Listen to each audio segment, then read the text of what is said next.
7장 이제 마지막 적용장입니다. 오늘 오전에도 새벽에도 여러분과 비판하지 말라. 이 예수님께서 말씀하신 5장과 6장의 진리를 적용하는 데는요, 두 가지 이 적이 있습니다. 예수님의 말씀을 증거하는데 두 가지 적인데, 하나는 내부의 적이에요. 내부의 적. 내부의 적은요, 나예요, 나. 그건 뭐라 그랬죠? 비판하는 거. 말씀을 나에게 적용하지 않고 다른 사람에게 적용하는 것이 비판입니다. 또 그 다음에 이제 외부의 적이 나옵니다. 우리가 하나님 말씀을 증거하는데 큰 이 장애를 주고 우리의 시선을 분산시키는 외부의 적이 나타납니다. 그게 바로 이제 거짓 선지자입니다. 거짓 선지자. 이 거짓 선지자가 나오기 바로 전에 우리가 읽은 본문의 말씀이 나옵니다. 좁은 문으로 들어가라. 멸망으로 인도하는 문은 크고 그 길이 넓어 그리로 들어가는 자가 많고, 생명으로 인도하는 문은 좁고 길이 협착하여 찾는 자가 적음이라. 예수님께서 이 말씀을 하실 때 이 말씀을 듣는 청중들은 이방인들이 아니었습니다. 쉽게 말해서 타 종교 사람들이 아니었어요. 아브라함의 자손들이었습니다. 하나님을 아버지로 모시고 있는 그런 사람들이었어요. 그런데 예수님께서 경고하셨죠. 멸망으로 인도하는 문은 크고 넓어 그리로 들어가는 자가 많고, 아브라함 자손들 중에서도 실제적으로 멸망으로 가는 사람들이 많다라고 하는 것입니다. 생명으로 인도하는 문은 길이 협착하여 찾는 자가 적음이라. 그래서 예수님께서 좁은 문으로 들어가라고 하셨어요. 이 말은 구원받기가 어렵다 이렇게 해석하시지 마시고요, 정말 주님께서 천국 백성으로 우리가 살기 원하시는 그 생명의 길로, 주님의 진리대로 사는 그 길이요, 사실 굉장히 좁다라고 하는 것입니다. 그래서 우리가 좀 긴장하면서 이 말씀을 들으면서 우리 삶에 어떻게 적용할 것인가 고민할 필요가 있습니다. 우리 100m 뛰는 선수들 있잖아요. 100m 세계 올림픽 대회 나가서 뛰는 사람들 9초대를 뜁니다. 어마어마한 힘을 자랑합니다. 그런데 달리기 시작이 끝난 다음에 약물 테스트를 합니다.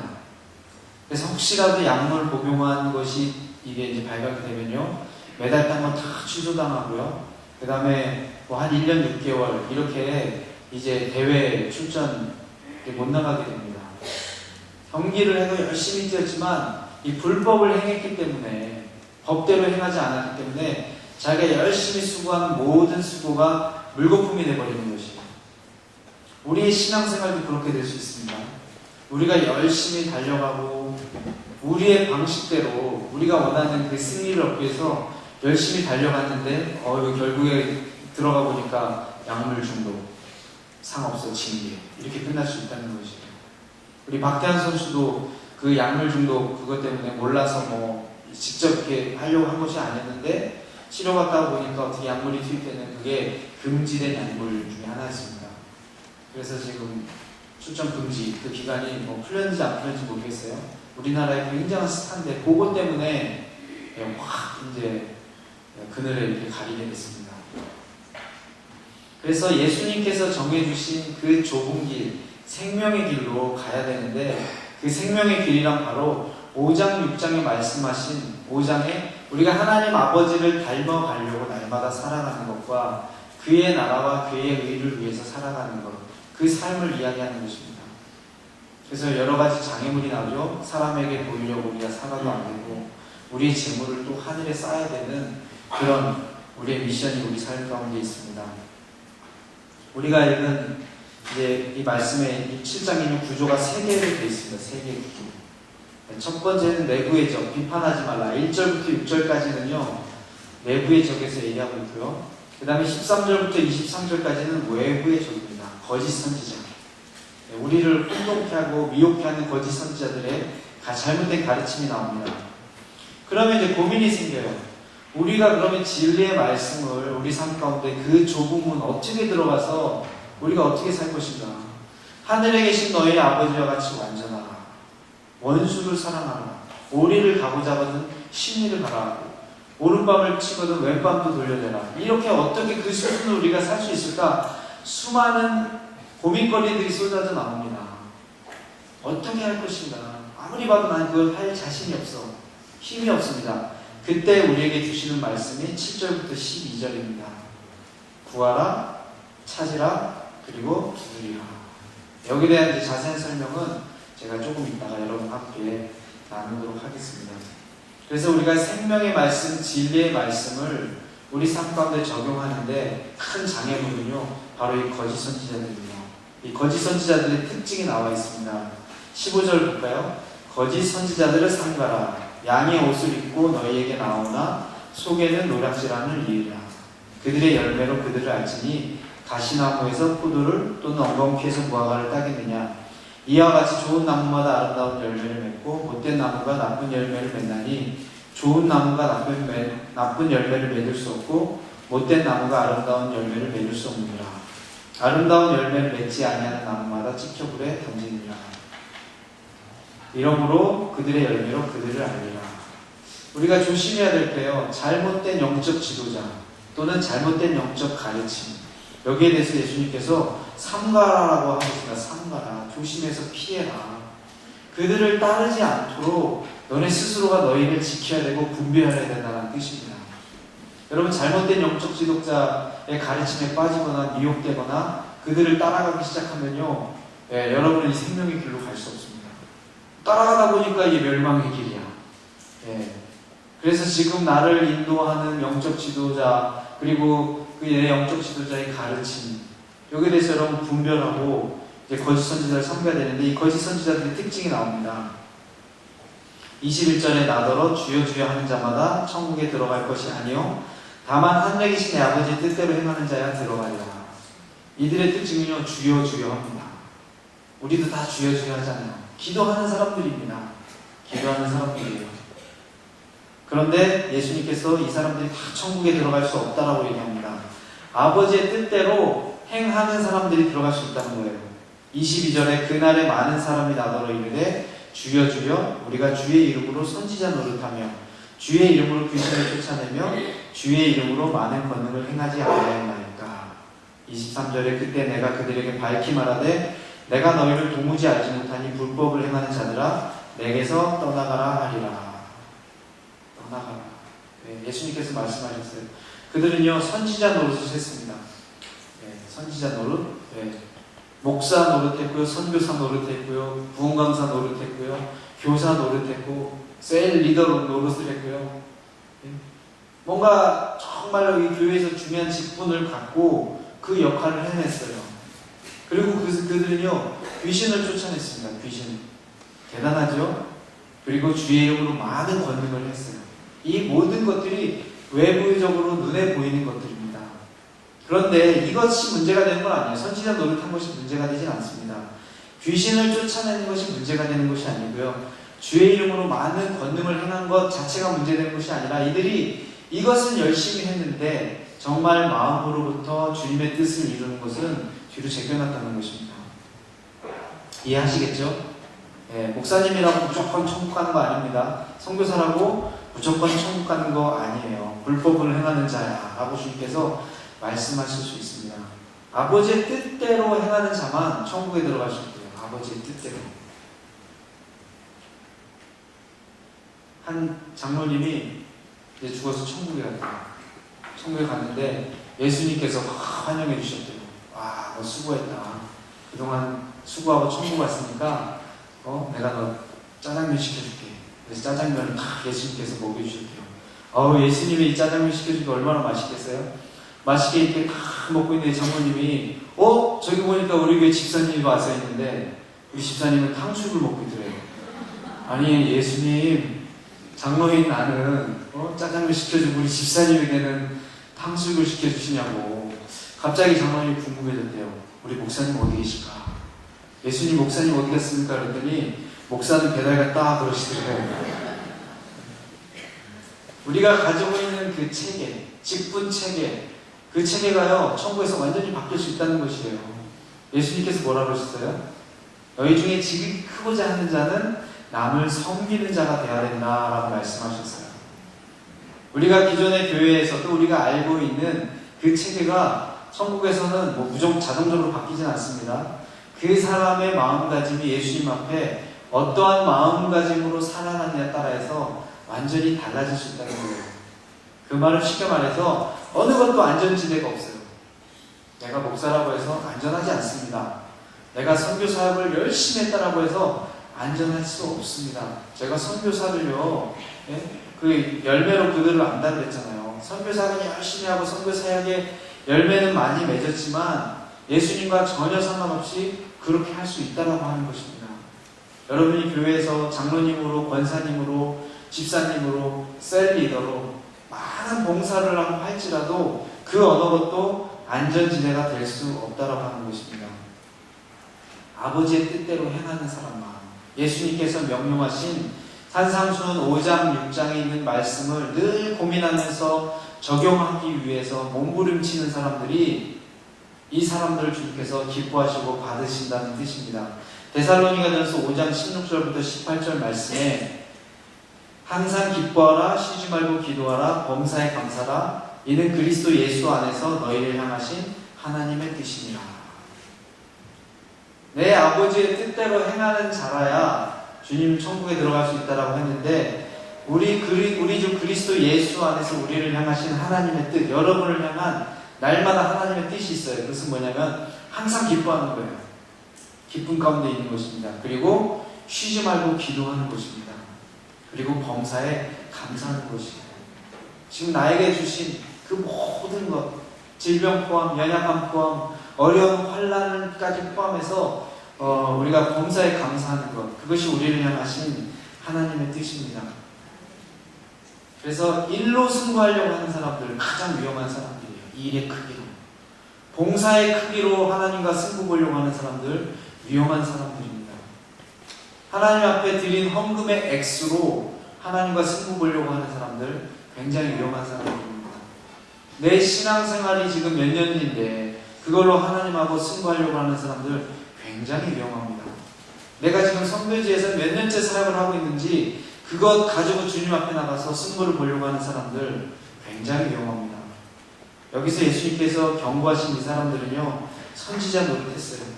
귀신도 쫓아냈어요. 주님의 이름으로, 다른 이름이 아니라 주님의 이름으로 많은 권능을 했습니다.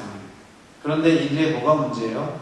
열매를 맺히지 않았다고 하는 것입니다. 삶의 열매, 성령의 열매, 예수 그리스도의 이 진리의 열매를 맺지 않았다고 하는 것입니다. 그들이 아무리 큰 조직의 성공을 이루고 큰 단체의 성공을 이루고 그리고 또 많은 사역을 감당했을지라도 예수님 기뻐하시는 그 뜻 가운데 살지 않으면 주님께 인정받을 수 없다라고 하는 것입니다. 그럼 우리 이제 고민이 생깁니다. 그러면 어떻게 연약한 우리가, 실수도 하고 죄도 많고 연약한 우리가 어떻게 주님의 뜻을 이룰 수 있겠습니까? 너무 높아만 보입니다. 그때 주님께서 우리에게 주신 그 방법이 바로 7절부터 12절 말씀입니다. 구하라, 그러면 너에게 주실 것이요, 찾으라, 그리하면 찾아낼 것이요, 문을 두드리라, 그러면 너에게 열릴 것이니, 구하는 이마다 받을 것이요, 찾는 이가 찾아낼 것이요, 두드리는 이에게는 열릴 것이니라. 이 말씀이 사람들이 기도할 때 그냥 기도를 위한 성경 구절로 많이 사용되었습니다. 물론 기도하라는 얘기예요. 여러분이 무엇을 구하든지 주시겠다, 이런 뜻이 아니고요. 지금 이 여기에서 나온 이 구절은요, 산상수훈, 마태복음 5장, 6장, 7장 이 상황 안에서 주어진 구절이에요. 5장, 6장의 말씀을 우리 삶에 어떻게 적용할까 고민하고 있는 우리들에게 주시는 말씀입니다. 너네들 고민하냐? 너무 힘드냐? 구해라. 아니, 원수를 사랑하는데 주님, 저 원수 볼 때마다 도저히 사랑이 생기지 않습니다. 어떻게 하겠습니까? 구하라는 거예요. 주님, 나에게 저 원수를 사랑할 수 있는 힘을 주세요라고 구하라고 하는 것입니다. 그러면 주님께서 주시겠다는 거예요. 찾으라는 것입니다. 공부하고 열심히 주님 앞에서 찾으라는 것이에요. 그리고 문을 두드리라 라는 뜻입니다. 그러면 주님의 약속이 있습니다. 주님께서 반드시 주시겠다는 것입니다. 9절에 보니까 너희 중에 누가 아들이 떡을 달라 하는데 돌을 주며 생선을 달라 하는데 뱀을 줄 사람이 있겠느냐. 너희가 악한 자라도 좋은 것으로 자식에게 줄 줄 알거든 하물며 하늘에 계신 너희 아버지께서 구하는 자에게 좋은 것으로 주시지 않겠느냐. 우리가 이 좁은 문으로 들어가기로 결정하고 주님의 말씀대로 살려고 고민하고 노력하고 기도하면요, 주님께서 그 길을 열어주시고요, 그 방법을 알려주시겠다고 우리 그렇게 말씀하고 있는 것입니다. 제가 그 수년 전에 영국에 와인 국제회의가 있었습니다. 그곳에 이제 초청을 받아서 갔어요. 전 세계 이 선교단체 이끌어가는 지도자들이 모인 자리였습니다. 그러다 보니까 거기에 이제 강사님들이 대단한 분들이에요. 찬양인도도 전 세계에서 유명한 분이 와서 이 찬양을 인도하고, 거기에 오신 강사 중에 한 분은 IMF의 수석 위원이라고 하더라고요. 네. 자기가 크리스찬이에요. 자기는 지금 IMF의 수석 위원으로서 지금 온 것이 아니라 그리스도인의 형제 중에 한 명으로 와서 여러분에게 말씀을 전합니다. 그러면서 세계 경제가 어떻게 흘러가고 있는지, 네, 이런 이제 얘기를 쭉 강의했는데, 거기 온 강사 중에 한 분이 패트릭 딕슨이라고 하는 분이 있었어요. 이분은 그 세계 변화, 글로벌 체인지의 세계적인 구루라고 하는 분이셨습니다. 지금 우리가 살는 세계가 어떻게 변할 것인가 전 세계 다니면서 강의하시는 분이셨어요. 이분이 목사님이면서 의사면서 우리 선교단체 리더면서 그 다음에 예술가였어요. 네, 기분이 굉장히 안 좋죠. 이런 사람을 보면. 천재예요, 천재. 네, 완전히 이 프로페셔널 음악을 연주하면서 그 다음에 의사면서 목사면서 그 다음에 그 비즈니스 컨설턴트였어요. 이분이 강의를 어디서 펜타곤에 있는 미국의 장성들 모아놓고 강의하고요, 네, 구글에 있는 임원들 모아놓고 강의하고, IBM에 있는 임원들 모아놓고 강의하고요, 전 세계 리더들을 모아놓고 엄청난 돈을 받으면서 이분이 사역하는 분이셨어요. 그분이 와서 이제 우리 선교가 앞으로 어떻게 진행될 것인가 이제 컨설팅하면서 강의도 하고 그런 시간이었어요. 전 세계 그 유명한 로렌 커닝의 목사님께서 손을 들고 이분에게 질문을 하더라고요. 네. 그때 이제 주제는 중국이 주제였어요. 앞으로 모든 선교는, 모든 세계는 중국이 다 지배하게 된다. 중국 때문에 전 세계 틀이 다 바뀔 것이다. 그 얘기를 했습니다. 저희들이 이제 다 생각해, 우리는 앞으로 어떻게 선교할 것인가. 그래서 로렌 커닝의 목사님이 손을 들고 직접 질문을 했어요. 여기 맨 앞에 계시다가, 우리 YM, 우리 단체는 앞으로 어떤 방향으로 그러면 선교를 해야 됩니까? 라고 이제 질문을 했어요. 네. 그때 이분이 어떻게 대답을 할까 제가 궁금하면서 들었습니다. 그분이 이제 설명을 하면서 이 이야기를 했습니다. 이탈리아 경제학자가 이 파레트라고 하는 사람이 파레트 법칙을 만들었어요. 80대 20 법칙. 80%의 결과는 20%의 요인이 만들어낸다. 그런 뜻이었어요. 백화점에 사람들이 오면은 80%의 매출을 20%의 고객이 물건을 산다는 거예요. 80%의 매출을. 그래서 이 파레트 법칙 80대 20은 완전히 없어졌습니다. 새로운 법칙이 나타났습니다. 99대 1. 백화점에 오는 사람들의 1%의 고객이 99%의 매출을 올려준대요. 100명이 오면은 한 명의 고객이 그 백화점 매출의 99%에 해당하는 물건을 사간다는 것입니다. 회사에 보면 100명의 직원이 있는데 한 명의 직원이 연구하고 개발한 것 때문에 회사 매출의 99% 올라간다는 것이에요. 잘하는 그것에 집중하라고 하는 것이죠. 그럼 자기 이야기를 합니다. 자기가 이제 글로벌 체인지, 세계 변화에 대한 홈페이지를 만들고 사람들이 이제 들어옵니다. 하루에 500명이 접속을 한대요. 홈페이지 관리를 위해서 자기가 2시간씩 시간을 할애한대요. 하루에 2시간씩. 근데 자기 블로그에는 몇몇, 여러분 어르신들 계실 때 홈페이지 블로그 뭔지, 홈페이지는 그냥 생각하면 큰 겁니다. 큰 거. 네, 큰 거. 큰 매장이에요. 그냥 백화점이라고 생각하시면 됩니다. 이 블로그는요, 조그만 매장이에요. 네. 이 블로그에는 몇 명이 오냐면 2만 명이 방문하는데, 매일 이 사람의 블로그에 2만 명이 방문하는데, 자기는 자기 블로그에 30분을 쓴대요. 홈페이지는 500명 접속하는데 2시간을 쓰고. 어느 친구가 와서 이야기해. 너 바보냐고. 너 지금 홈페이지 500명 접속하는데 2시간씩 하냐고. 블로그에는 2만 명이 오는데 30분밖에 시간 안 쓰냐고. 이 천재가 이 바보 같은 짓을 하고 있었던 거예요.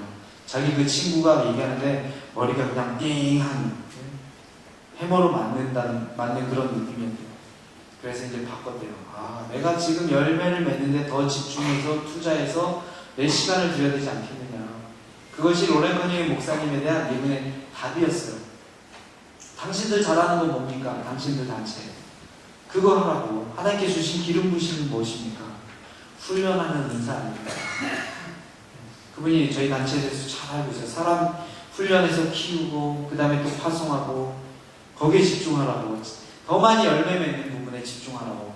그러면서 저도 제 자신 한번 바라봤어요. 사람들이 내가 했을 때 열광하고 잘하는 것은 무엇인가?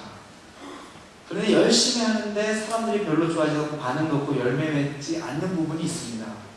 사역을 해도요, 내가 이 사역에 집중하면 사역이 잘 되는 부분이 있고요, 이 사역은 아무리 열심히 해도 잘 안 되는 부분이 있어요. 그래서 제가 저를 한번 딱 봤더니요, 제가 엉뚱한 데 시간을 다 허비하고 있었더라고요. 이거 하면 사람들 이렇게 좋아하고 열매를 많이 맺는데 이거는 거의 기피하고 안 하려고 그러고 열매도 거의 맺지 못하고, 네? 한 대만 시간 많이 들여서 지금 헛수고하고 있더라고요. 여러분, 우리 성도들이 가지치기를 해야 됩니다. 여러분, 잘하는 거 하시면 되는데요, 우리가 가지를 쳐서도 요거는 놓치지 말아야 될 게 있습니다. 바로 기도입니다. 기도. 여러분에게 가장 많은 소득과 열매를 맺게 해주는 것이요, 기도예요. 우리가 하나님께서 우리를 위해서 베풀어 주신 그 엄청난 이 보물들을 캐낼 수 있는 방법이 기도입니다. 하나님 여러분 주고 싶어요. 근데 왜 못 줘요? 우리가 기도하지 않기 때문에, 구하지 않기 때문에, 찾지 않기 때문에, 두드리지 않기 때문에 그런 것입니다. 여러분, 내가 열심히 노력해가지고 힘들어서 얻을 수 있는 것도 있어요. 그런데 사실은요, 구해서 쉽게 해결되는 것도 참 많습니다. 우리 아들이 요즘 비트박스래요. 비트박스. 우리 집 애들에게 이런 날이 올지는 거의 알지 못해요. 제가 아는 선교사님 아들이 쇼미더머니 거기에 나갔대요.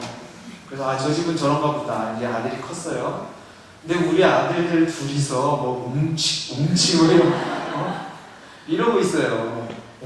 그래서 헤드폰을 자기가 사고 싶대요.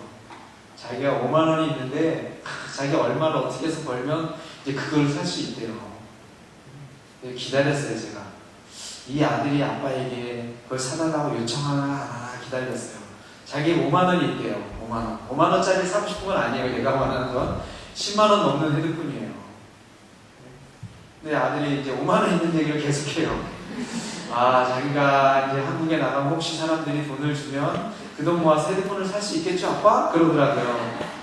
가만히 있었어요. 그러더니 아빠 그냥 내 돈 5만 원 합쳐서 아빠가 사주면 안 돼요? 그러더라고요. 제가 뭘 기다렸어요? 그걸 기다렸던 거예요, 사실은. 그냥 구하지. 근데 거꾸로 우리 아들이 아르바이트 한다고 생각했어요. 이 중학생이에요. 걔가 돈 벌어가지고 자기 가진 5만 원에 한 12만 원 정도 한 헤드폰이거든요. 7만 원 벌려면요, 이거 무슨 수로 돈을 벌겠습니까? 자기 힘으로 막 하려고 그래요. 안 됩니다. 그냥 구하면 아빠가 그래 이번에 한국 갔다 올 때 사다 줄게. 사다 줄 수 있는 거예요. 여러분, 여기서 예수님께서 우리에게 명령하신 이 영적인 이 좁은 길로 가는 이 길은요, 우리 힘으로 갈 수 없는 길입니다. 우리 능력으로 갈 수 없는 길이에요. 여러분, 오늘 새벽에 제가 비판하지 말라, 들을 때는 할 수 있을 것 같아요. 들을 때는 아멘 아멘 하고 듣습니다. 막상요 이렇게 살아보면요, 바로 올라갑니다. 바로 올라가요. 우리 체질이 그렇게 쉽게 바뀝니까? 안 바뀌어요. 어떤 사람 얘기해요. 저 사람이 저 뚱뚱하지? 살 좀 빼지. 살 빼면 엄청 예쁘겠구만. 자기가 한번 빼보지, 그렇게 쉬우면. 자기는 1kg도 못 빼면서. 이게 살 빼는 게 쉽지 않습니다, 여러분. 담배 끊는 거 쉽습니까? 자기 스스로 힘으로 담배를 끊을 수 있는 사람은요, 보통 정신력을 가진 사람이 아닙니다. 저는 한 명 봤어요. 태어나서 딱 한 명 봤습니다. 스스로 그냥 담배 끊어야겠다 해가지고 담배를 딱 끊는 사람이에요. 우리 저랑 함께 일하고 있는 우리 선교사는요, 하루에 담배를 8각씩 피던 사람이에요. 8각씩. 최고 많이 폈을 때는요, 20각 피웠대, 20각을. 여러분, 죄도 좀 질려면 화끈하게 져야 돼요. 가만히 보니까 주님께서 이 극단적인 사람들을 많이 쓰시더라고요. 극단적으로. 교도소 미니스트리 여러분 하시죠? 교회에서. 안 하십니까? 이 교도소 미니스트리 이거 참 귀합니다. 이런 사람 중에 한 명 제대로 걸리잖아요? 어마어마한 사람들이 막 나타납니다. 간증과 이 부흥집회와 저는 하나님께서 크게 쓴 사람들을 이제 많이 봤는데요. 그 사람들 중에 대부분 공통점이 극단을 경험한 사람이에요. 그냥 웬만큼 힘들었던 사람들은 하나님께서 그냥 봐주시는 것 같아요. 근데 자살 시도했던 사람들, 죽으려고. 이 사람 주님 손잡고 일으켜주세요. 네? 힘들어도요, 그 정도까지 가셔야 돼요, 여러분. 네?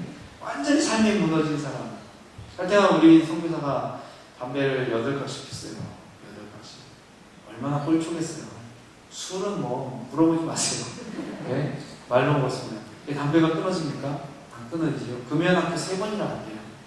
자기 힘으로 안 끊어집니다. 그래서 어느 날 이 DTS를 봤는데, 누나가 이제 거짓말을 했어요. 여기 대학생들 모여가지고 같이 생활하고 해외여행도 간다. 해외 전쟁 가는 거. 누나 말 속고 이렇게 와서 봤는데 이 DTS예요. 내가 있을 곳이 못 되는구나. 도망갈래다 하나님의 은혜를 회개하고 이렇게 있는데 딱 이제 일주일 동안 담배 참다가 딱 가서 기차역에 가지고 저기 누가 담배를 피더래요. 연기라도 좀 내면 연기 동량하고 싶어가지고 딱 가까이 가는데 갑자기 구역질이 나더래요. 이런 경우는요 하나님 특별한 은혜입니다. 이런 역사는 아무한테나 잘 안 일어나요. 그 어머니가 10시간씩 이 아들을 위해서 기도해요. 매일. 어머니가 그렇게 기도하니까 이 특별한 은혜가 이런 아들들에게 임하는 거예요. 우리 체질이 쉽게 바뀌지 않습니다. 판단하는 거, 비판하는 거, 우리의 마음이 쓴 마음, 쓴 물로 가득한데 어떻게 단물이 우리에게서 나오겠어요? 우리의 뿌리가 잘못되어 있는데 어떻게 열매를 맺겠습니까? 근본적인 변화가 필요합니다. 우리 힘과 노력해서 도달하려고 하는 거, 그거 엉뚱한 데다 정말 어떻게 보면요 힘쓰는 겁니다. 우리 힘으로 될 거 아예 포기하고 기도하셔야 됩니다. 이 기도와 예배는요 천국의 보물을 취하는 열쇠예요. 제가 보니까 이 부흥회 때 이 새벽에 나오시는 분, 오전 예배 나오시는 분, 이 출석률이 굉장히 높습니다. 보니까 이 교회는 새벽 예배부터 해가지고 이 주일 예배, 굉장히 예배가 많은, 그리고 참 예배 참석이 많은 교회입니다. 여러분 이것이 굉장히 큰 축복입니다. 이렇게 주님 앞에 나와서 기도하고 예배하고, 그런데 여러분이 형식적으로 나와서 출근 도장 찍듯이 오는 것은요 별 의미가 없습니다. 간절히 구하셔야 돼요. 간절히. 이 기도 엄청난 특권입니다.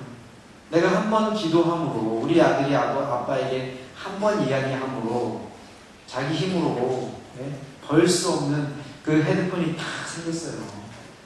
우리 예수님께서 말씀하고 계시잖아요. 너희 중에 아들이 떡을 달라 하는데 돌을 주며 생선을 달라 하는데 뱀을 줄 사람이 있겠느냐. 너희가 악한 자라도 자식에게 좋은 것으로 자식에게 줄 줄 알고는 하물며 하늘에 계신 너희 아버지께서 구하는 자에게 좋은 것으로 주시지 않겠느냐.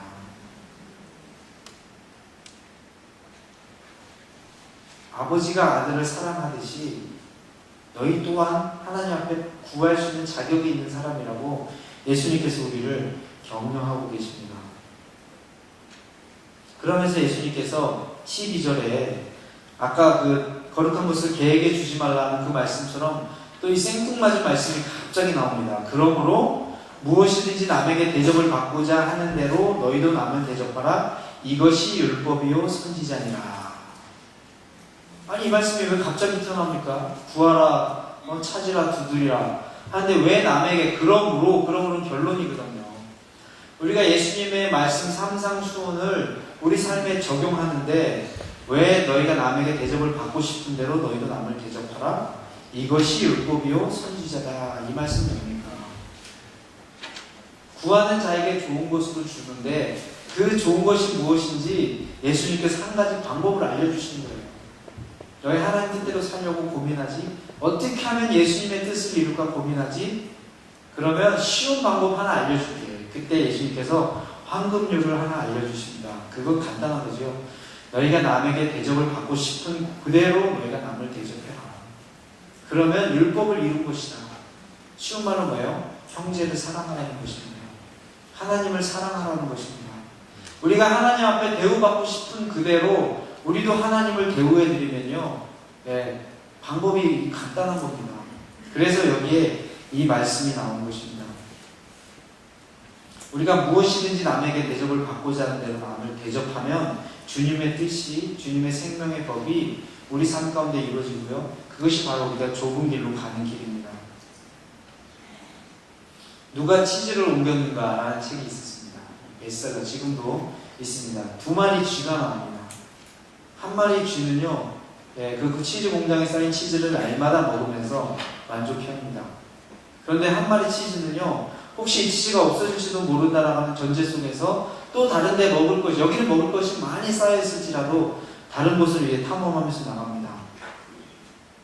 그래서 어느 날 갑자기요, 공장에 이사를 가고 치즈가 싹 없어졌어요.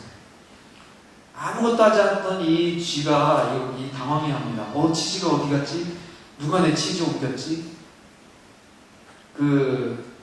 찰스 다윈 진화론에서 내린 이 결론 중에 하나입니다. 강한 자와 약한 자가 있습니다. 누가 살아나는가? 강한 자가 살아나는가? 약한 자가 살아나는가? 살아나는 사람은요, 변화되는 환경에서 변화를 수용한 사람입니다. 변화를 수용한 사람. 지금 세상이 얼마나 빠르게 지금 바뀌어가고 있습니까? 그렇죠? 급속도로 바뀌어가고 있어요. 지금 전 세계를 호령하는 그 기업들이요, 하루아침에 망할 수 있습니다. 애플의 아이폰이 나오기 전까지는요, 노키아가 전 세계 핸드폰 시장을 장악하고 있었습니다. 전 세계 가장 많은 매출, 노키아가 부상하게 된 가장 이유는 별 큰 변화가 아니었어요. 모든 핸드폰 다 검은색이었습니다. 그런데 노키아가 컬러폰을 만들기 시작했어요. 노란색, 빨간색, 그게 대수라고 별거라고. 별것도 아닌 그 변화가 사람들이 핸드폰을 전화 거는 쓰는 것이 아니라 이 디자인을 보는 거예요. 그러면서 사람들은 색깔 있는 폰을 선호하기 시작했습니다. 거기에 탄력을 받아서요, 노키아가 막 성장을 했습니다. 그리고 세계 핸드폰 시장을 완전히 장악을 했죠. 그러다가 아이폰이 나오면서 노키아는 준비하지 못했어요. 스마트폰이 나왔을 때 LG의 LG 스마트폰 사장님이 그 스마트폰 시대를 보고 스마트폰을 어떻게 LG가 따라갈까 준비하지 않았어요. 삼성은 준비했어요. 카피라고 그래서 애플이랑 많은 소송이 있었죠. 그때 LG의 그 핸드폰 사업부를 맡고 있던 그 사장님, CEO는 뭐에다 투자를 했냐면요, 핸드폰 LCD 판넬에다가 투자를 했습니다. 그래서 스마트폰이 아닌 액정이 아주 해상도가 높고 액정이 큰 폰에 LCD 판넬에다가 핸드폰 LCD에 돈을 투자를 했어요. 긴 시간이 필요 없어요. 딱 6개월이 지났습니다. LG폰 완전히 망했죠. 그 다음에 정신을 차리고 LG가 스마트폰 사업에 뛰어들었어요. 그런데 이미 한 발 늦은 후발주자이기 때문에 정말 좋은 폰을 만들고 해도 사실 그 시장 점유율을 잘 따라가지 못하고 있습니다. 세상이요, 지금 얼마나 급속도로 바뀌는지 모르겠어요. 미래를 예측할 수 없는 시대입니다. 인도는요, 2020년에는 모든 차를 전기차로 바꾸겠다라고, 얼마나 될지 모르겠어요. 인도 같은 후진국이요. 인도 지금 실제로 델리에서는요, 2000cc가 넘는 디젤 자동차는요, 판매를 금지를 지금 시키고 있습니다. 공해가 워낙 심각하니까 그렇게 하고 있어요. 2000cc. 때마침 현대자동차에서 1400cc짜리 디젤차를 내놨는데요. 이게 얼마나 불티나게 지금 팔리고 있어요. 한국에는 없는 차예요. 한국에 있는 차보다 훨씬 더 이 저가의 차입니다. 1400cc짜리 디젤차를 만드는데 잘 팔리고 있어요. 세상은 급속도로 변하고 있습니다. 우리가 어떻게 이 변화를 받아들이고 이 변화를 수용하고 살아남을 것인가? 여기에 대해서 예수님께서 아주 중요한 한 가지 좋은 원칙을 가르치십니다. 시대가 아무리 바뀌고 변해도 우리가 이렇다면 열매 맺을 수 있어요. 남에게 대접받고 싶은 대로 우리도 남을 대접하는 겁니다. 한번 바꿔서 생각해 보는 거예요. 입장을 바꿔서 한번 생각해 보는 것입니다. 그리고 남을 배려하기 시작하는 것입니다. 우리 교회도 사실은 경쟁력을 높이려면요, 한번 입장을 바꿔서 생각해 보면 됩니다. 저희 한국에 있을 때 이제 처가가 저 분당에 있었습니다. 저 산쪽 밑에 있었어요. 거기에 대형 교회가 2개가 있습니다.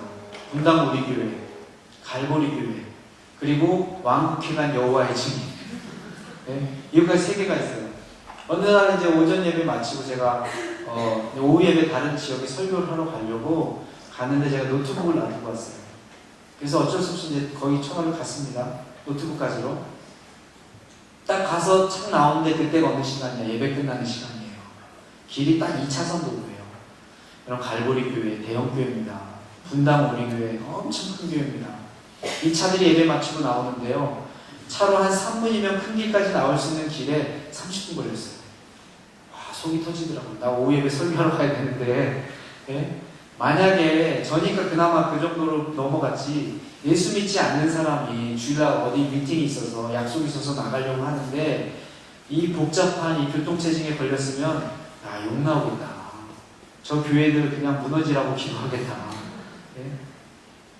우리가 바꿔서 한번 생각해보면 되는 거예요. 우리 교회가 그 지역에 있음으로 말미암아 예수 믿지 않는 사람들에게 어떤 혜택이 있을까? 여러분 한번 생각해보세요. 그거 풀어낼 수 있으면요, 선교됩니다. 전도됩니다. 이 선교학의 펠트니드라고 하는 용어가 있어요. 펠트니드. 그들이 심정적으로 느끼는 필요들이에요. 아프리카에 갑니다. 아프리카에 지금 무슨 문제가 심각하죠? 물 문제 심각합니다. 복음 전하면요, 안 들어갑니다. 복음 전하자 그냥 공을 파주는 거예요. 물 양동이 가지고 6시간, 5시간 흙물 떠다가 그 사람들이 먹습니다. 이런 사람들에게 우물을 파줘요. 네? 땅속 깊숙한 곳에서 안반수가 터져 나옵니다. 물이 철철 넘쳐요. 이들은 한 번도 경험해보지 못한 인생의 풍요로운 물, 네, 절실한데 그 물을 마시고 있는 거예요. 포토제닉 상을 받은 제가 사진을 본 적이 있는데 소가 오줌을 싸고 있는데 아이가 그 뒤에서 오줌을 받아 마십니다. 이게 뭐 극단적이긴 하지만 존재하고 있는 아프리카의 현실입니다. 우물을 파면 어떻게 돼요? 고마워합니다. 그리고 그 우물을 파준 사람들에 대해서 우호적인 마음이 생기고요. 그때 복음의 문이 열리게 되는 것입니다. 저희가 인도에서 가서 가장 많이 하는 사역 중에 하나는요, 구제사역입니다. 저는 그렇게 얘기해요. 인도는 구제사역의 천국이다. 저비용 고효율. 저비용 고효율. 사탕 하나 주면요, 애들이 그거 먹으려고 반짝반짝 모여듭니다. 사탕 하나. 그래서 일주일에 한 번은 우리가 슬럼 지역에서 학교를 하는데요, 공부 안 가르칩니다. 그날은 기도 가르치고 찬양하고 성경만 가르쳐요. 공부 아예 안 가르치고 대신 그날은요, 간식을 줍니다. 조그만 비스켓 이런 거 하나 줘요. 그날 애들이 가장 많이 모여들어요. 뭐 때문에 그랬어요? 예배하려고? 아니, 그거 과자 먹으려고. 그것 때문에 오지만 사실은요, 그걸 통해서 아이들이 하나님을 예배하게 됩니다. 사람들이 가지고 있는 이 피로를 채워주기 시작할 때 사람들이 복음에 대해서 문을 여는 거예요. 그래서 하나님께서 선교하는 나라에게 재정적인 축복을 허락하십니다. 우리 한국의 같은 경우는 선교를 열심히 한 다음에 경제 발전이 일어난 나라가 아닙니다. 미리 경제 발전이 일어나고 그 다음에 선교하기 시작했어요. 그 말은 뭐냐면 하나님께서 성금 미리 주셨어요. 니네 선교하라고 성금을 미리 우리에게 주신 겁니다. 자, 여러분 한번 생각해 보세요. 옛날에는 교회가 놀이거리가 없는 아이들에게 재밌는 곳이었습니다. 교회 가면 빵도 주고요. 내가 집에서 얻을 수 없는 것을 얻을 수 있는 곳이 교회였습니다. 그래서 아이들이 교회로 달려들었어요. 그래서 교회에 아이들이 참 많았습니다. 교회 가는 것이 즐겁고 재밌었고, 혹시 크리스마스 때 성탄절 때 주는 이 선물 바구니, 어디서도 받을 수 없는 큰 선물이었습니다. 오늘 아이들의 필요는 그런 것에 있지 않습니다. 한번 뒤집어 생각해서 보시면 돼요. 왜 전도가 안 될까? 왜 한국 교회 교인들이 줄어들까? 사람들의 필요는요, 코드는 바뀝니다. 필요는 달라지지만 사람들의 채워지지 않는 필요는 늘 존재해 있습니다. 인도의 이 델리 대학교에서 제가 사역을 하는데, 이들의 필요는 뭘까? 지방에서 오는 학생들, 이들에게 어떻게 접근할까? 얘들 보면 잘 사는 애들 많아요. 굉장히 똑똑합니다. 딱 봤을 때 필요한 게 하나도 없는 것 같아요. 근데 한 가지 저희가 발견했어요. 얘네들이 외롭습니다. 외로워요. 이 외로운 애들 툭 건들면요, 바로 엎어집니다. 공부도 해야 되고 하지만요, 외로운데 우리 성경 공부할래? 올래? 그러면요 그냥 옵니다. 그래서 우리 교회가 성장하고 예수님의 생명을 흘려보내기 위해서는요 예수 안 믿는 사람들의 필요가 무엇인가를 생각해 보시면 됩니다. 지금 이 온양 온천 지역에 사람들의 필요가 무엇인가. 저 서울에 있는 한 교회가 서울 쪽에 있는 한 교회가 큰 대형 교회가 있었어요. 한 권사님께서 가난한 지역의 아이들을 모아서 공부방을 열었어요. 그리고 그 선생님들은 교회에 있는 청년들과 자원봉사자들을 모아서 아이들에게 무료로 공부를 가르쳤습니다. 이 가난한 지역 아이들이기 때문에 이 과외를 할 수 없는 아이들이었어요. 그런데 그 교회에 유학 갔다 온 사람들, 굉장히 우수한 일주일에 한 번만 와서 가르쳐라, 아니면 하루에 1시간씩 와서 가르쳐라, 자원봉사해가지고 그 기간에 시간이 있는 사람들이 와서 아이들을 가르쳤는데요. 아이들이 30명이 교회에 새로 출석을 했습니다. 30명이. 놀라운 일 아닙니까? 이런 공부방 100개만 열면요 3,000명의 교인이 늘어나요. 3,000명 교인이. 어마어마합니다. 그런데 이 공부방이 잘 되니까 교회 선교위원회에서 막 잡음이 생겼어요. 이게 권사회 일이냐, 저 권사님 개인 사역이냐, 국내 선교의 사역이냐. 네, 그래서 권사님이 에이 화딱지 나서 그냥 접어버렸어요. 네? 이게 네 거냐 내 거냐 지금 그런 거 따질 때가 아니잖아요.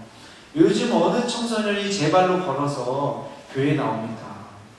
교회 나오지 않습니다.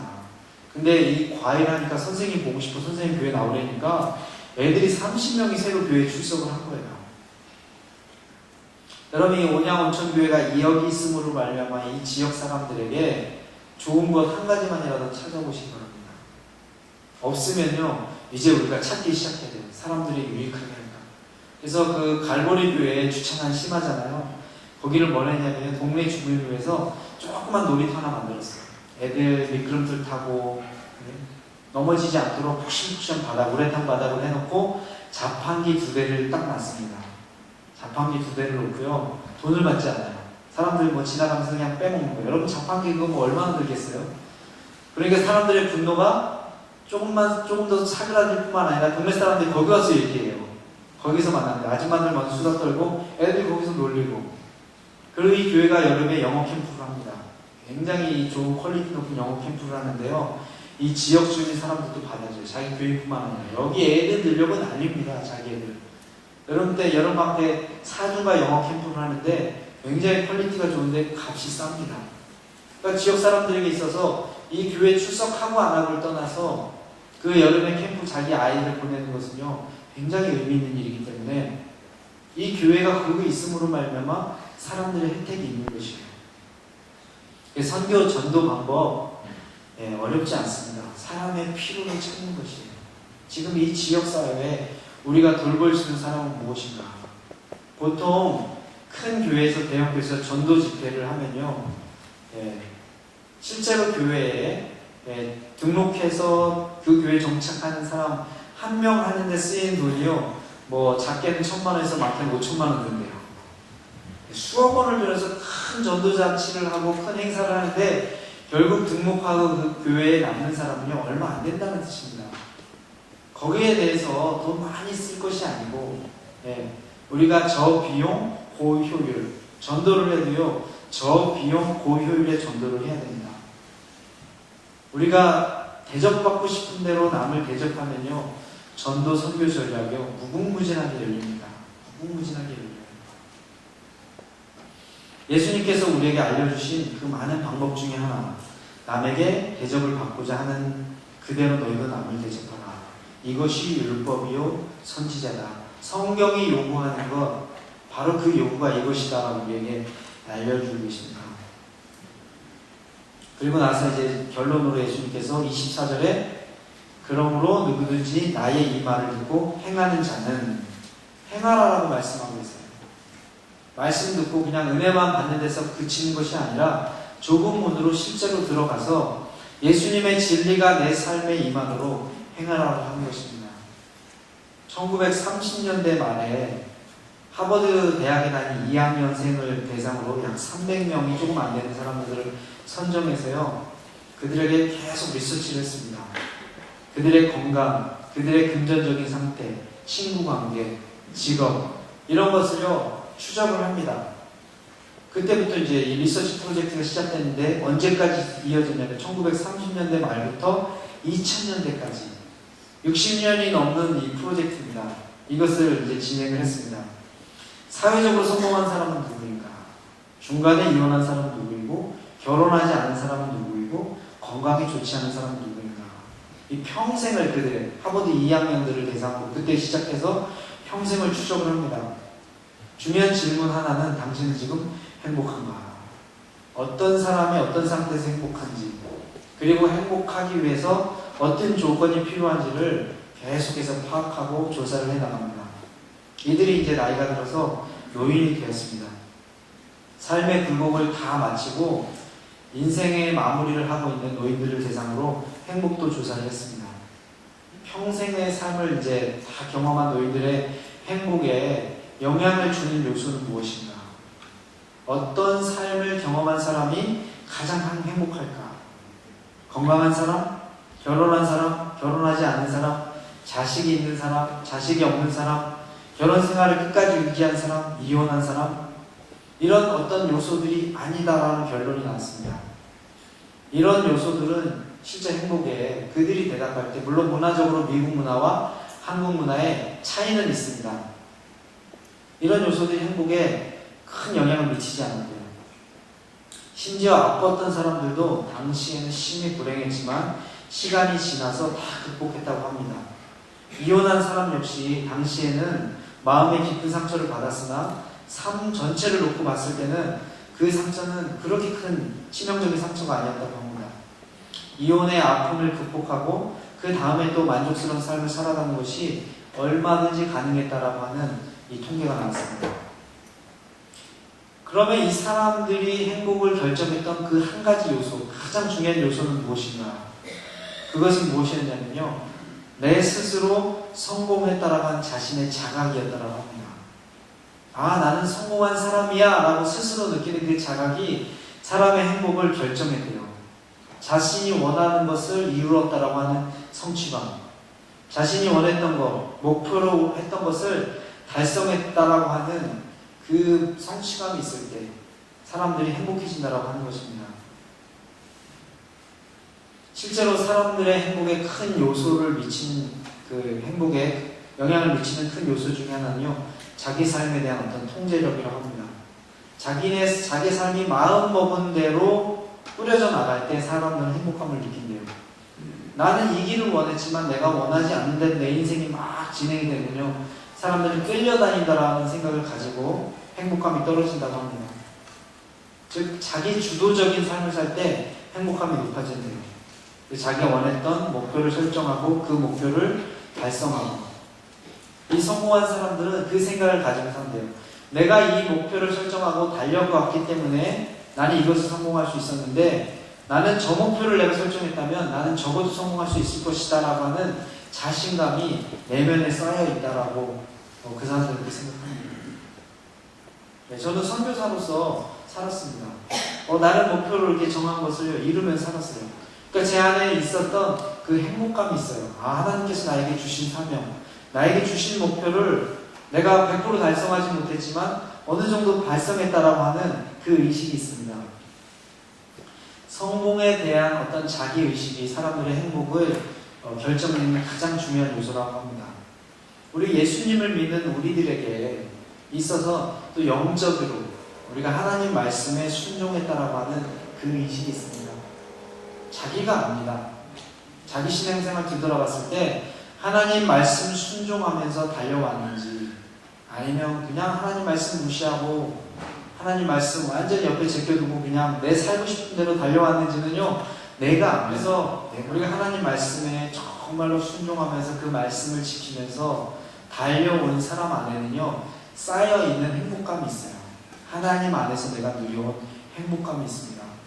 세상에서 성공했다라고 하는 그 자의식이 줄 수 있는 그것보다 훨씬 더 강한 행복감과 만족감이 있습니다. 사람이 이 죽음을 앞두면요, 엄청 큰 두려움이 온다라고 합니다. 엄청 큰 두려움이 우리를 이렇게 확 덮친대요. 그 두려움을 주체할 수가 없다라고 합니다. 근데 모든 사람이 그렇지는 않습니다. 죽음이 딱 가까웠을 때 굉장히 편안한 얼굴을 하고 전혀 두려워하지 않는 사람들이 있어요. 이 사람은 실제 그들의 삶에 있어서 두려움을 극복한 사람이고요. 두려움을 극복할 수 있었던 것은요, 하나님과 자기가 있는 거리감이 멀지 않은 사람이에요. 중국에서 선교 사역을 하셨던, 한국에서 목회를 하시다가 이제 중국으로 선교사로 가셔서 순회 사역을 하셨던 목사님께서 66살에 인도로 이제 DTS를 가고 오셨어요. 사모님이랑 안식년 대신에. 그분이 딱 인도에 오신 지 일주일 지나서 얼굴이 이렇게 황달이 생기기 시작했습니다. 너무 이상해서 병원을 갔는데요. 네, 간암 말기. 바로 말기였어요. 이제는 뭐 더 이상 할 수 없는. 그래서 빨리 인도 병원에서는 한국으로 이제 가라고. 그때 이분이 이제 암인 걸 발견하고 그 사모님에게 첫 번째 부탁했던 것이 있습니다. 나 낫기 위해서 기도하지 말라고. 나 이제 주님 품으로 갈 수 있도록 준비하고 나 좀 놔주라고. 그분이 이 암인지 몰랐을 때 인도에서 훈련받는 첫 주에 그 얘기를 하셨어요. 자기는 지금 죽어도 좋대요. 지금 죽어도. 뭐 아쉬운 것도 없고 오히려 주님 품으로 가고 싶대요. 중국에서 10년 동안 수많은 그 순회 사역을 하고 다니시면서 이분이 참 일도 많이 하시고 사역도 많이 하셨습니다. 그래도 66세면 젊은 나이잖아요. 근데 뭐 본인이 가고 싶다는데, 주님 품으로 가고 싶다는데 두려움에 잡혀있는 그런 얼굴이 전혀 아니었어요. 그래서 이 사모님이 이 목사님에 대한 이 원망이 늘 있었어요. 이 선교비가 들어오면요, 자기 후원금이 들어오면 사모님한테 10원도 안 줬대요. 이 돈을 다 사에다 밖으로 썼대요. 그래서 사모님이 이 목사님 미워했대요. 돈도 하나도 안 주고 사회금만 돈 다 쓰고 맨날 순회 사역하니까 집 나가서 한참 있다가 들어오고 이러던 분이, 이분이 원래 이 백화점에서 조명가게 하던 사장님이었는데 부자 사장이라고 했는데 마음에도 안 드는 아저씨 같은 분한테 결혼을 했는데 갑자기 이분이 신학교로 간 거예요. 그때부터 이 마음에 불편함과 원망이 쌓여서 이 남편을 평생 미워했대요. 근데 남편이 이제 암이 걸렸는데 나 주님 앞에 갈 수 있도록 나 놔달라고. 나 그냥 축복해주라고. 그래서 아주 편안한 모습으로 3개월 동안 정리를 하고 주님 품으로 갔습니다. 여러분, 우리가 인생을 살아가면요, 우리 안에 우리 영이 아닙니다. 우리의 의식이 있어요. 내가 하나님 말씀 순종해서 내 인생 여태까지 살려고 하는가, 아니면 내 살고 싶은 대로 그냥 내 욕심 다 추구하면서 내가 그렇게 살아왔는가. 그래서 하나님 말씀 순종하면서 주님의 얼굴을 구하면서 열심히 신앙생활한 사람은요, 세상이 주는 그 어떤 것보다도 만족감이 있습니다. 저는 뭐 자랑할 것이 없어요. 그런데 제가 한 가지는 자랑할 수 있습니다. 저는 제 인생에서 가장 그 귀한 황금의 때, 젊음의 때 주님 말씀 순종해서요, 선교지에서 보냈어요. 잘했는지 못했는지 떠나서 순종했던 제 삶의 발자취, 이것이 저에게 기쁨을 줍니다. 행복을 줍니다. 그래서 예수님께서 우리에게 말씀하셨어요. 누구든지 나의 이 말을 듣고 행하는 자는 그 집을 반석 위에 지은 지혜로운 사람 같으니 비가 내리고 창수가 나고 바람이 불어 그 집에 부딪히되 무너지지 아니하나니 이는 추수를 반석 위에 놓은 까닭이요. 예수님의 말씀을 듣고 행하는 자는, 이거는 행위 구원을 얘기하는 게 아닙니다. 우리가 행위로 말미암아 구원을 받을 수 있다라는 뜻이 아니에요. 그런데 우리가 구원받은 사람으로서는요, 거기에 합당한 행함이 반드시 따라와야 된다는 것을 의미하는 것입니다. 제가 어저께 여러분께 간증을 했죠. 하나님께서 말씀하셔서 그 비싼 기타를 이제 제 룸메이트에게 줬습니다. 그 뒷이야기 내가 못 들려드렸어요. 그렇죠? 네. 우리 방에 있는 동료 간사가 기타를 받았어요. 밤마다 기도했어요. 제 귀에 들리게 하나님 기타를 주시옵소서. 좋습니다. 그 기타를 받은 우리 룸메이트가 이걸 받고 나서 하나님께 기도했어요. 하나님 이게 제 것입니까? 하나님 말씀을 안 하세요. 저는 35만원짜리 기타를 기도했는데 이 80만원짜리 기타예요. 제가 기도한 게 아닌 응답인데 내가 기도한 것보다 더 큰 것을 주신 겁니까? 뭔가 마음에 뭔가 있으니까 이런 기도를 했겠죠. 계속 빌렸는데 주님 말씀 안 하셨어요. 그래서 밤새서 기도를 했습니다. 새벽에 동이 틈을 무렵에 그때 주님이 이제 드디어 말씀하셨어요. 이거 네 거 아니다. 딴 사람 줘라. 네? 참 주님도 짓궂으시죠. 밤새도록 고생시켜놓고 기도시켜놓고 네? 우리 방 한 방에 있는 그 청년 둘을 주님이 흔드신 거예요. 네? 저도 이 마음이 참 어떤 면에서 감사가 넘치기도 했지만 한편으로 이 상실감, 네? 내 생명의 보물이 빠져나간 거잖아요. 이 친구 황당히 갑자기 얻어진 이게 웬 로또 복권과 같은 축복이 들어왔는데 하나님 이게 내 겁니까? 기도했는데 하나님 네 거 아니다. 그럼 이거 어떻게 할까요? 주님이 기도했더니 우리 DTS 훈련받은 학생 중에 우리 룸메이트가 싫어하는 학생이 있었어요. 네? 싫어하는 학생. 좋아하는 학생도 아니고 걔를 갖다 줘라. 저희가 그때 간사를 했을 때 우리 형제 학생이 20명 있습니다. 20명. 20명의 남자 학생들과 그다음 간사님들이 있어요. 남자 간사님 5명이. 맨날 점심 먹고 농구를 했습니다. 이 교회도 보니까 농구 잘하는 분들이 우리 어저께 간담회하는데 집사님 중에 한 분 굉장히 잘하는 분 계시더라고요. 농구를 했어요. 사람이 많다 보니 농구는요 10명이 하는 게임입니다. 5명. 사람이 많다 보니까 다 할 수가 없어요. 그러면 어떻게 하냐면 밥 먹고 빨리 올라오는 순서대로 합니다. 그런데 이 형제가 밥을 많이 먹어요. 보통 사람이 2배를 먹습니다. 그러니까 어떻게 해요? 시간이 많이 걸리잖아요. 그래서 자기가 밥 먹고 다 올랐을 때 이 게임이 진행되고 있어요. 자기도 끼고 싶잖아요. 5대5로는 너무 아니까 우리가 6대6으로 게임을 합니다. 좁은 공간에서 그냥 사람 막 부딪히죠. 게임이 재밌지 않습니다. 사람이 많아지니까. 6대6으로 게임을 하는데 혼자 와가지고 그것도 3명 더 되면 7대7도 할 수 있는데 혼자 와서 나도 끼워줘. 게임 전체를 방해합니다. 그럼 우리 룸메이트가 한마디 외쳐요. 밥 좀 그만 먹어 지체야. 그럽니다. 지체라고 불러요. 형제라고 부르는데 밥 좀 그만 먹고 빨리 오라고. 그러면 이제 형제가 마음이 상하네. 자기 안 시켜준다고. 근데 미운 털이 박힌 형제였어요. 하나님께서 그 형제에게 갖다 주라는 거예요. 그래서 우리 룸메이트가 순종함으로 갖다 줬어요. 그래서 그 형제가 그 기타를 갖게 됐는데 나중에 이 형제님이 제주도 열방대에 가서요. 열방대의 이 메인 찬양 인도자로 하나님 쓰십니다. 지금 일본에서 선교사님으로 그렇게 사역을 하고 있어요. 그 순종한 그 일 후에요. 이 DTS 안에서 어마어마한 이 순종의 도미노 현상이 일어납니다. 한 학생은 이 훈련 받으러 위해서 월세 보증금 500만 원 빼가지고 왔는데 하나님께서 말씀하신 거예요. 이거 흩어서 다른 사람들 DTS 훈련비 못 낸 사람들 다 나눠주라고.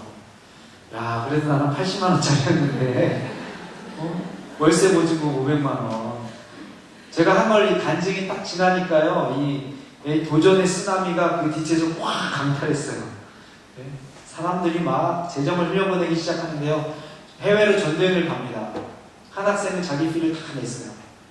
그런데 하나님께서 오늘 말씀하셨어요. 저 친구 주라고. 너는 재료를 만들어서 다시 싸우라고. 그 순종을 했어요. 이렇게 순종한 사람들 하나님께서 다 채워주시는 역사가 일어났어요. 그 DTS 기간에 이제 제가 길거리를 가고 있었습니다.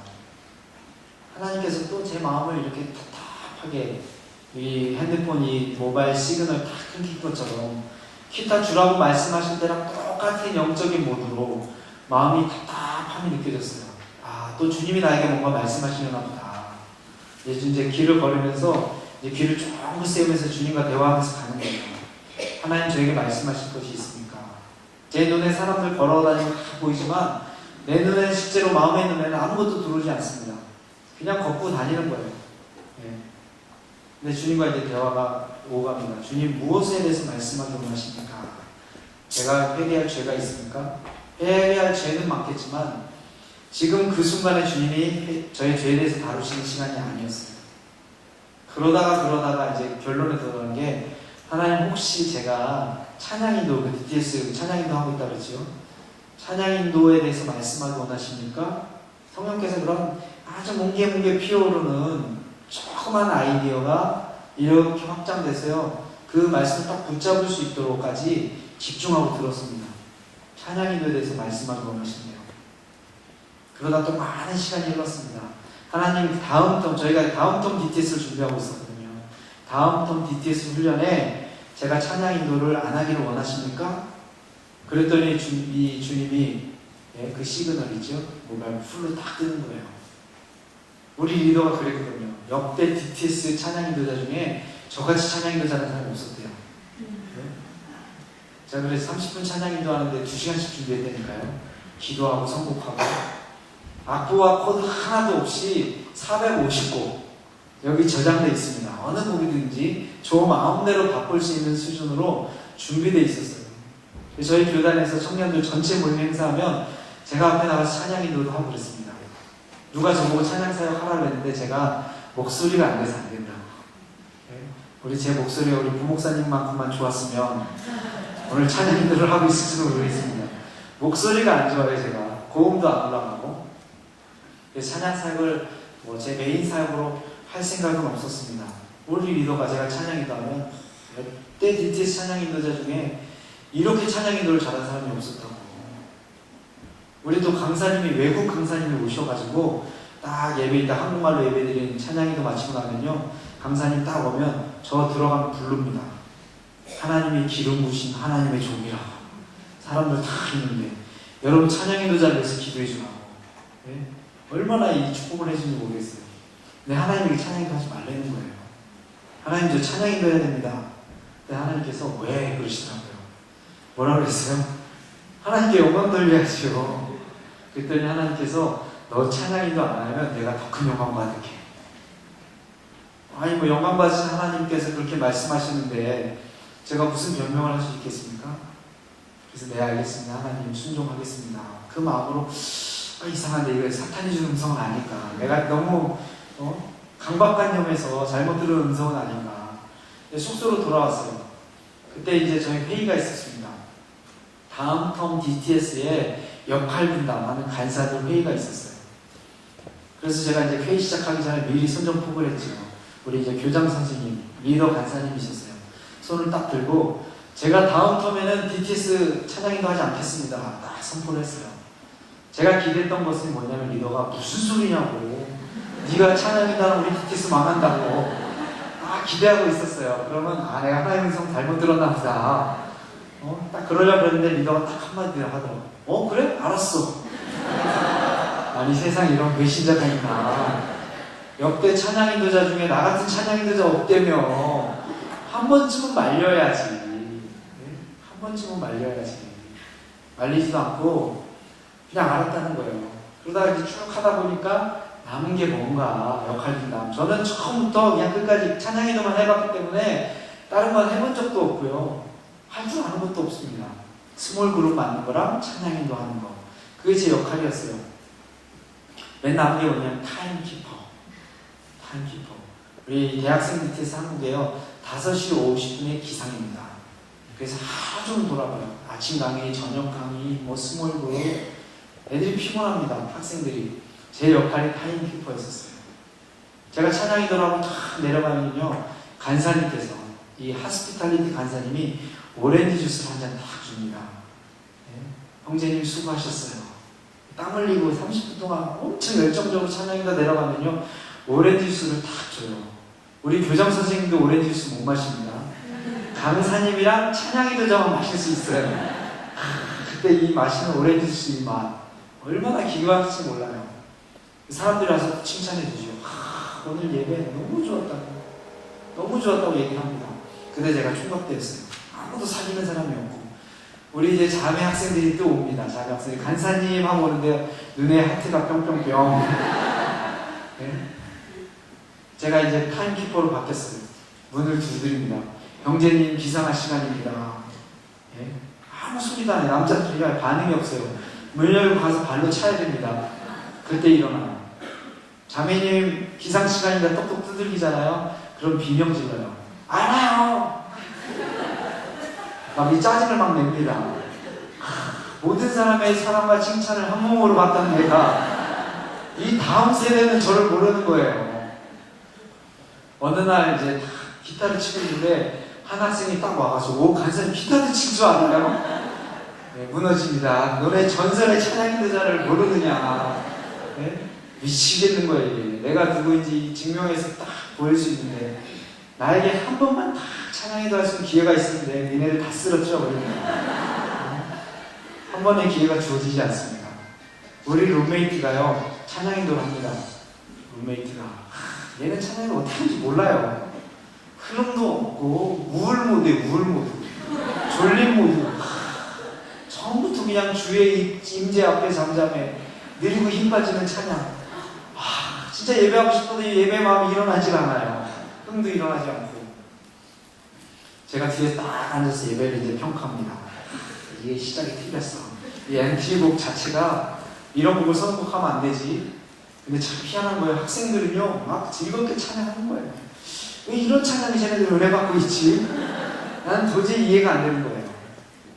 근데 주님께서 오셔서 제게 말씀하시죠. 너 예배자냐? 아니면 예배 감독자냐? 예배 평가자냐? 주님이 이렇게 음성으로 다가오는데요 굉장히 무섭더라고요. 주님이 부드러운 음성으로 이렇게 저에게 다가오시는데요 하나님의 임재 앞에 섰을 때 우리가 얼마나 두렵고 떨릴까를 저는 그때 조금 경험을 해봤습니다. 막 가슴이 막 떨리기 시작하고요. 막 공포스러운 하나님이 아니에요. 부드러운 음성으로 그냥 너 예배자냐? 내가 너를 무엇을 위해서 불렀느냐? 그때 제가 이제 꼬꾸라져서 또 회개를 했습니다. 그래도 감사한 건 주님 찬양인도자 내려놓으란 그 말씀에 내려놓고 그러나 그 말씀이 거기서 끝난 것이 아니라는 것을 나중에 알았어요. 단순히 찬양 인도만 하는 그 순종이 아니라 그 뒤에 이어지는 모든 과정까지 주님은 내가 주님의 말씀에 순종하기를 원하시는구나. 제 안에 젊었을 때 큰 이 보물입니다. 하나님이 나에게 말씀하셔서 그 말씀에 순종했던 경험을.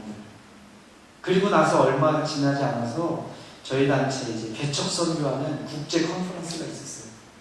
세계적인 이 지도자들이 오는 데인데 각 사역에서 한 명씩 가야 돼요. 무조건 착출해서 뭐 캠퍼스 사역에서도 가야 되고 DTS 사역에서 가야 되고 찬양팀에서도 가야 되고 우리 대표 리더님께서 이제 지령을 내리셨어요. 당연히 우리 리더가 가야 됩니다. 우리 리더가 이런 데 가는 걸 싫어하는 분이에요. 외대 영어학과를 나오셨는데 이 외국인만 나타나면은 이분이 소화가 안 되는 비식 그래가지고 전공 물어보면 큰일 납니다. 외국인 강사 왔을 때 전공 물어보면 큰일 나요. 제가 이 간사했을 때 전공 물어보면 안 되는 2명 있었어요. 우리 교장 선생님 영어학과를 나왔는데 절대 영어 하지 않습니다. 그다음에 또 다른 간사님 중에 식품영양학과 대학원 석사까지 나온 분이 있어요. 이분 간사님 전공이 뭐예요? 그럼 고졸이야 묻지마 그래요. 계란 후라이밖에 할 줄 아는 요리가 하나도 없어요. 계란 후라이밖에. 이 둘은 절대 출신 학교나 전공을 물어보면 안 됩니다. 우리 리더가 여기 가길 싫어요. 누구 갈 사람이 없네요. 호기심 많은 제가 날 보내달라고. 돈도 대준대요. 돈도. 거기 갔습니다. 거기 갔는데 프레드 마커드라고 하는 미국 선교사님 리더가 와서 간증을 하더라고요. 자기 젊은 시절에 어떤 일이 있었는지 간증을 했습니다. 그때 그 YM 이제 설립된 20주년 기념 행사를 호주 시드니에서 하고 있었대요. 로렌 커닝햄 목사님, 그 하나님을 경외하는 마음을 쓴 조이 도슨, 아주 유명한 분들, 플로이드 맥클람 이런 분들이 이제 와서 그 대회를 이제 이끌고 있었어요. 자기는 그때 신입 간사였었대요. 저 뒤에 앉아서 젊은 20대 청년 신입 간사였는데 자기 마음에 소원이 있었대요. 하나님 이전도 종족을 향한 선교를 위해서 나를 사용하여 주셔서 그분이 이제 기도하고 있었대요. 그런데 예배가 진행되는데 하나님께서 갑자기 이분한테 프레드 마커드라한테 너 단성으로 걸어나가라. 그 말씀을 주셨대요. 아니 지금 내가 단상으로 걸어나가면 사람들이 나를 미친놈이라고 생각하지 않을까. 그래서 그냥 안 나가고 버텼대요. 주님의 음성이 또 들렸대요. 너 단상으로 걸어나가라. 근데 또 버텼대요. 그러고 나니까 조이 도우슨이라고 하는 분, 하나님을 경외하는 마음, 정말 좋은 책입니다. 그분이 나와서 지금 하나님께서 어떤 한 청년에게 단상으로 나오라고 말씀하시는데 그 청년이 순종하고 있지 않다고 빨리 나오라고. 야, 그래서 그분이 생각해. 나 지금 나가면 불순종한 사람이 된다. 절대 나가지 말아야지. 안 나갔대요. 예배가 진행되는데 그분이 또 한 번 나왔어요. 괜찮다고 나오라고. 하나님 너에게 말씀하신 거 맞다고. 너 맞다고. 우리는 모르니까 네가 나오라고. 옆에 계신 로렌 커닝햄도 거기에 대해서 동의하고 있다고. 이분이 나 지금 나가면 진짜 이건 끝장이다. 고집스럽게 불순종하는 놈으로 비치기 때문에 끝까지 안 나갔대요. 그리고 나서 이제 예배가 다 끝났다고 합니다. 너무 마음이 불편해가지고 전화를 번호를 어떻게 수소문해가지고 이 조이도 웃은 이분한테 이제 전화를 걸었어요. 사실은 하나님께서 그 예배 때 나 걸어나라고 말씀하신 사람이 나라고. 그랬더니 조이도 웃으니 너 나 좀 보자. 1박 2일 동안 성경 공부를 했대요. 1대1로. 하나님을 경외하는 것이 무엇인지. 하나님께서 너에게 하라고 하신 것, 그것은 굉장히 작은 일일 수 있다. 그런데 너 한번 생각해봐라. 너에게 말씀하신 그분이 누구인지. 온 우주를 창조하신 만물의 창조자이시고 구주이신 그분이 너에게 말씀하셨다. 네가 하지 않은 일, 그 작은 일이 중요한 것이 아니라 네가 불순종한 그분이 얼마나 큰 분인지. 그래서 일주일 동안에 1박 2일 동안에 창세기부터 요한계시록까지 성경을 보면서 하나님을 경외하는 마음이 어떤 것인지, 그러면서 그때 이야기하시기를 우리가 사실은 하나님께서 지명한 사람들에게 우리 모든 YB 리더들이 안수해서 그 사람을 시작으로 해서 프론트 미션, 개척 선교, 미전도 선교를 시작하려고 하나님께서 말씀하셨대요. 내가 세운 한 명을 세울 테니까 그 사람을 시작으로 이제 미전도 종교 개척 선교를 시작하라고. 그때는 저희 단체 미전도 종교 개척 선교가 없었습니다. 단기 선교랑 훈련 사역만 있었어요. 그리고 나서 이분이 그때 자기가 안수받기로 했던 그 역할, 그 리더가 되는데 불순종 때문에 10년 뒤에 그때 임명을 받았대요. 하나님 말씀을 불순종함으로 말미암아 10년이 딜레이됐대요. 제가 그때 딱 갔을 때가요, 하나님께서 기타 주라고 명령하실 때 순종했고 찬양인도 하지 말아라고 그 말씀에 순종해서 딱 내려놨는데 바로 그분이 나서 이 간증을 하는 거예요. 안도감 있지요. 살았다. 그래도 난 하나님 말씀 순종했네. 그래서 우리가 다음 텀 DTS를 준비하고 있었고 그 전 DTS를 이제 마칠 무렵이었어요. DTS가 그 전 DTS가 마쳤습니다. 학생 중에 저랑 동갑내기인 학생이 있었어요. 서강대 불문과 다닌 학생이었습니다. 근데 불어를 얼마나 못하는지 불어 학원을 다녔어요. 학원 강사 너 뭐하는 사람이냐고. 너 맞추 보라고. 너 절대 못 맞힐 거라고. 네, 서강대 불문과 졸업반인데 학원에서 앉아있어요. 어느 강사가 상상이나 하겠어요? 불어를 전공한 사람이라고. 네. 그래서 서강대 불문과 가서 공부 잘했던 친구입니다. 이 친구가 삶을 주님 앞에 드렸어요. 그리고 자기 이제 사역을 할 거라고. 제가 기도하는데 하나님께서 자기 농장에 가라고 말씀하셨대요. 홍천에 예전단 농장 사역이 있습니다. 저한테 와서 이야기를 하더라고요. 말도 안 된다고. 내가 농장에 가서 양똥 치울 일이냐고. 근데 웃긴 건 하나님 말씀하셨대요. 자기는 안 갈 거래요. 너무 아주 자신있게 얘기하더라고요. 그래? 그럼 우리 같이 밥 한번 먹을까? 밥 먹으면서 제가 들었던 간증 그냥 그대로 얘기해 주셨어요. 그 프레드 마커드 그분이 하신 간증을 그대로 들었는데 이 친구 갑자기 얼굴이 하얗게 질리더라고요. 그러더니 3일 뒤에 전화 왔어요. 나 간다 그러더라고요. 어디 가는데 저희 농장에 간대요. 그래 자기가 그랬더니 너 때문에 가는 거래요. 네 협박 때문에 가는 거래요. 그렇게 이제 순종해서 갔습니다. 원래 이 친구의 비전은요, 꿈은 중보기도 사역이 이 친구의 꿈이었어요. 홍천에 딱 갔는데 홍천의 농장 사역 리더가 이 형제님을 환영해 주면서 형제님 우리가 사실은 농장 사역을 하는데 올해부터는 열방을 위한 중보기도 사역을 우리가 집중적으로 하려고 준비 중입니다. 형제님이 이 일을 위해서 우리는 지금 다 이미 하고 있는 일이 있으니까 특별히 훈련을 좀 받았으면 좋겠습니다. 그래서 제주도 열방대학에 가서 그때 제주도 열방대학에서 대한민국에서 처음으로 중보기도 학교가 열렸어요. 폴 호킨스라고 하는 이분이 와서 직접 중보기도 학교를 굉장히 파워풀한 기름 부음 받은 이 중보기도 사역자입니다. 그래서 홍성호 목사님이랑 폴 호킨스가 같이 중보기도 학교를 하는데 여기서 돈 대주고 후원해주고 해가지고 제주도 내려갔어요. 거기서 훈련받고 농장으로 들어왔습니다. 한참 있다가 제가 홍천인 농장, 홍천 DTS 캠퍼스 사역자 간사들 리크루팅하러 갔는데 양 똥 치우고 있더라고요. 어때? 똥 치울만해? 그랬더니 자기 너무 행복하대요. 중보기도 훈련도 다 받고 와서 날마다 간사들이 모여서 열방을에서 기도하고 물론 똥 치는 건 안 할 수 없다고 열심히 똥 치고 있더라고요. 그때 이후로 못 만났어요. 어디서 무엇을 하고 있는지. 하나님 우리 삶의 주인이십니다. 우리에게 말씀하시는 분이고요. 우리가 순종할 때 그분의 말씀에 순종하고 살 때요, 이 세상이 어느 것도 줄 수 없는 이 솟구치는 기쁨이 있어요. 그분의 뜻을 이루고 그 말씀에 순종할 때 세상에 무엇을 해도 얻을 수 없는 우리 영혼에 주는 만족감이 있습니다.